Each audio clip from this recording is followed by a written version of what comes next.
Let's talk about our props here from this game. Give us your props that you've got your eye on. Both of them are going to be rushing yards. So RJ Harvey, this has creeped up a little bit. It was at 48 to start the week. It's at 53, which I still don't mind. Harvey, ever since that Dobbins injury, I believe it was week 13 or 12 that he starting. He's averaged 13.7 attempts per game. Buffalo is second in the NFL in forcing more runs than average, just because, one, their rushing defense isn't very good and their passing defense is. So teams naturally run against them more. So if he got his average 13.7 carries, he wouldn't even need to run for 4 yards per attempt to hit this, 3.9. And I think he maybe gets over that 13 attempts, maybe reaches that 16 or 17 and can get 4 yards a carry against this defense. So I like that prop as my number one. Buffalo, 29th against running backs on the ground this year. And then on the opposite side, not James Cook, but actually Josh Allen. See his mark at 36.5 in his 14 playoff games in his career. He's crossed this 9 times, averaging 50 yards on the ground. And he doesn't really have receivers, as we've talked about multiple times. I think this is a big day where, in terms of a really good defense, not much help, he kind of goes maybe like a Mahomes mode at the start of the year that we saw with that Worthy and Rashee Rice, where he was scrambling more than anybody in the NFL. Like, this is a playoff game, a road game for him. Does he just run a ton on this Broncos defense and has 10 plus attempts and gets past that 36-yard mark? I love it. I think both of those were really good. I had a strong feeling you were going to come with an RJ Harvey prop here, so I was going to leave that one for you because I feel like that's the best way to go here. You got to imagine that Broncos offense, they've watched the tape. They know that they can get the ground game going against the Buffalo defense. I'll talk about my props here. One related one is I think Bo Nix under 21.5 completions is a good one here because for some of the reasons that we've talked about, we do expect this to be a time of possession game, maybe fewer plays overall. I also think that we're going to see a lot more rush attempts from Denver here. As you mentioned, I think RJ Harvey's going to have a good game. And secondly, like I said, I don't know that this is going to be one of those efficient Bo Nix passing games because it just doesn't set up that way from a matchup perspective. He struggles when you give him a different pre-snap look than a post-snap look. That's what Buffalo does really well. Much better throwing against man coverage and zone coverage. Some of that is because Cortland Sutton is a pure X and you're going to get more zone coverage looks, but generally I think that's what's given him some trouble. And they've had some times where like Joey Bosa has had really good pass rush looks. That's another thing that Bo Nix struggles with. So I just don't see a really efficient day overall here from Bo Nix. I think they're going to be looking for him to like be more of an out of structure playmaker than more of a matriculate the football down the field. They're going to want to limit opportunities for him to make mistakes against the secondary. And then my one on the Buffalo side here, I think Brandon Cooks over 2.5 receptions at plus 110. I want to give a couple of plus odds ones out here as well. And I feel like for this one, the reality is he's gonna have to play a lot. Like if Joel Smith can't, if he can't suit up for this Buffalo Bills team and play outside, they got enough slot receivers, pal. They don't need you to run any more slot routes.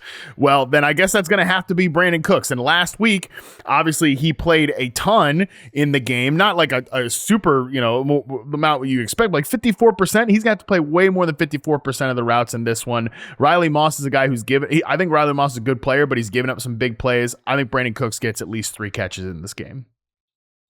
Yeah, I love that one. 2.5 receptions for basically their number one outside receiver is insane, especially when we're talking plus money at plus 110. But yeah, love the Brandon Cooks call out. All right, who do you think wins this game? I'll tell you, I'm going Buffalo Bills. I'm going Buffalo too, and they're technically the underdog, like plus 1.5, but I'm going to take Buffalo. I think it's just one of those where I would rather just choose the quarterback here. I like Buffalo's passing defense, obviously the Broncos at home with that defense, but I think it just comes down to I like Josh Allen a lot better than Bo Nix in this one. Hey, sometimes it's as simple as that. That's pretty much how I feel as well.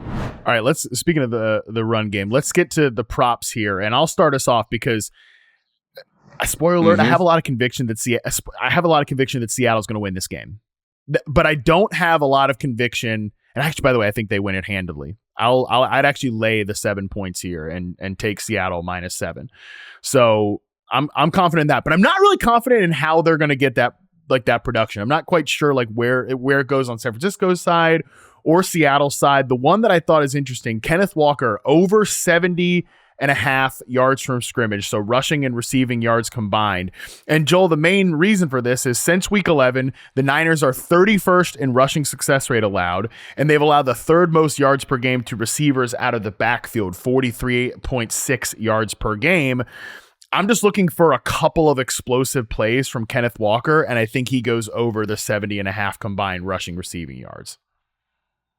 Yeah, I like that. I love my success rate stats. So when you're talking about them being 31st since that mark, specifically against a team like Seattle, who if you are giving up 5 yards a play, that sort of thing against the run, they're going to keep running, and it builds on top of each other. So I think he can definitely be set up for a good volume day. No doubt. One last dance with the devil with the Seahawks running backs. Why not do it? Okay, What do you got from a prop perspective in this one? You've got 3, so you're picking up the slack for me. Yeah. We'll go quick because JSN talked about it. 94.5. I think he goes over that. And then the 2 that are kind of paired together going to be with Kittle, like we talked about earlier. Going to miss this game. We're not betting his over. But CMC and Tonjes, their receiving yards, so not on the ground for CMC, but just purely receiving yards. Tonjes is at 35.5. CMC is at 47.5. In the 8 games that Kittle's been hurt, CMC has crossed that mark in 7 of those 8 games. Tonjes in each of his last 4 games that he started for George Kittle. So we're looking by position, like you're talking about earlier. Good against those outside receivers. They're fourth best against receivers, 16th purely average against those tight ends, 22nd to running backs through the air. That's been a little bit of a weakness here and there throughout the season. Great against the ground, great on the goal line.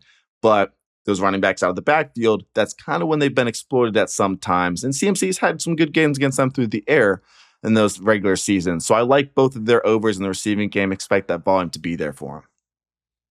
I like it. I like how those 2 play off of each other as well. I think Tonjes can play a little bit too. I don't know if he's like a future superstar or anything, but he's obviously flashed a little bit for the San Francisco 49ers when they have not had George Kittle, as they won't in this game. So, Joel, I think it's going to be Seahawks, and I think they win by at least more than 7 points. What do you think? You going Niners or Seahawks here? I'll go Seattle. I think I'm confident in Seattle with the San Francisco defense right now and how these games have gone. I would say I would take the spread, though, for San Francisco, though. 7 points. It's a lot. Okay. I feel like their offense has been, outside of playing Seattle, pretty good as an offense. So I like them to keep it close at the end of the game here. Purdy to step up when they need him. So I would say +7 for San Fran, even though I would say Seattle's going to win. But this, to me, just screams a lot of low-scoring games, a lot of low-scoring lines here, which translates us to our props here because you've got one here that you're taking the under on one of the quarterbacks. Yeah, just what we talked about earlier with Stroud. I just don't believe it's going to fully come together here, even though I had that playoff stat where he has been running a little bit more in the playoffs. Since his week 9 concussion, he missed more than 2 or 3 games with that. It wasn't just like a 1-week concussion injury. So he missed a decent amount of time when Davis Mills was coming in there. Since that point, he has not hit this 12.5-yard rushing mark one time. 0 yards last week, hasn't been running, and the Houston offense has just been rushing a lot more. Before the injury, they were 25th in run calls, 4th since. So it's completely flipped in just how they're calling this offense since Stroud has been back. So I don't think it's going to be there in terms of the volume and his dropbacks and his scrambles and everything. And don't know if this will be finally to be the day where he kind of wakes up and starts running downfield a little bit. Yeah, I don't think so either. And we'll kind of continue the CJ Stroud under party here because one of my props is CJ Stroud under 207.5 passing yards here, -115. Number one, I've got protection questions in terms of Milton Williams dominating the game on the interior. And I've got questions about Jaden Higgins and Xavier Hutchinson being the outside receivers going against these great Patriots cornerbacks. I'm just not very optimistic. The Patriots play the 5th most man coverage since week 11. I don't think they have anybody without Nico Collins who could beat man coverage on the outside. So I think it's going to be a slow day for the Houston passing attack. One guy I do think could have some success in this matchup is Stephon Diggs. I've got the over on 4.5 receptions here. The Texans defense is great. You highlighted how they have not allowed more than 231 passing yards to any quarterback, which is incredible. But they do give up 82.5 receiving yards per game to slot receivers since week 11. That's the 7th most. And you see this again sometimes with these great defenses. They limit explosive plays to the outside. they will seed some underneath stuff to the slot. And Stephon Diggs is primarily, I mean, he's playing a ton right now. You wouldn't notice it because of the production last week, but ran a route on 85% of the dropbacks. He was 50-50 in terms of slot outside. I think he'll get some quick hitters with this one here. So, all right. We've got a lot of questions in terms of how points are going to be scored in this one, Joel. Who's winning this game? I've already said I'm going to take the Patriots in a low-scoring game here.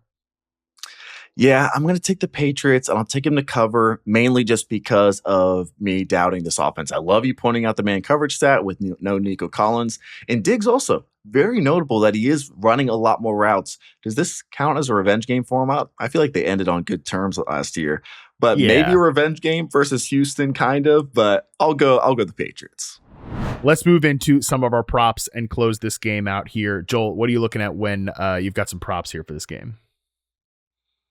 We're going to start off on the Bears offense, just like we were talking about. Caleb Williams to have 2 touchdowns at plus money, plus 115, just to be over 1.5 passing touchdowns. If we look back, just very simple, his last 6 games, he's had 2 touchdowns, 2 touchdowns, 2, 2, 2, and 2. Every single week, it's just 2 touchdowns at a time. This offense has been very consistent to go along with that. I think they do put up that 25 to 30 points on offense. So I like Williams there, especially at the plus money. And then going, it's kind of the same thing, but technically 2 different ones. Tyler Higbee and or Colby Parkinson, both at under 2.5 receptions right now. The idea here is with Devontae Adams back last week, they ran a ton of 11 personnel. 3 receivers, 1 tight end, 1 running back, compared to what they had been doing without Devontae Adams and just in the second half of the season. Way more than they have any time recently. A lot more of that. And then now with Terrence Ferguson back at tight end, that kind of mixes in things as well. He's had 4 targets in each of his last 2 games. That was a career high, back-to-back games, just having those 4 targets. So Parkinson and Higbee already weren't getting too much targets each game. It's very spread out. And with Adams back healthy now, Ferguson back healthy, I doubt that they're going to hit those 3 reception marks. Yeah, I think that makes sense. Just spread that wealth at the tight end position. And with Adams being there, that's a good call as well. My props here kind of fall along a similar line. Number 1, I'm going Caleb Williams over 221.5 passing yards here, minus 115. We both like the Bears passing game here. I will note, I mentioned Rome Odunze. People must be betting up the overs on Rome Odunze here because the over on 2.5 catches is minus 145. And the over under on receiving yards, which is pretty low. It's 33.5. It was 32.5 and it was crazy minus like 140, something like that. It's now up a little bit to 33.5 at minus 115. So I'm going to put that on the board here. I think Rome gets at least 34 receiving yards in this game. Puka Nacua also 97.5 receiving yards. I'll take the over on that for some of those over the middle stats we highlighted earlier. Joel, I think the Bears win this game. What do you think? I have the Rams winning this game just because I trust in their offense so much in this spot. Chicago, bottom 3 in pressure right now. That's kind of how you beat Stafford. So with them back healthy, everyone on offense, and I would say overall pretty solid matchup for them. Stafford playing at the MVP level. I would say the Rams right now in the cover. That's probably the correct pick, but I don't know. I just got a feeling we'll the Bears can have some success.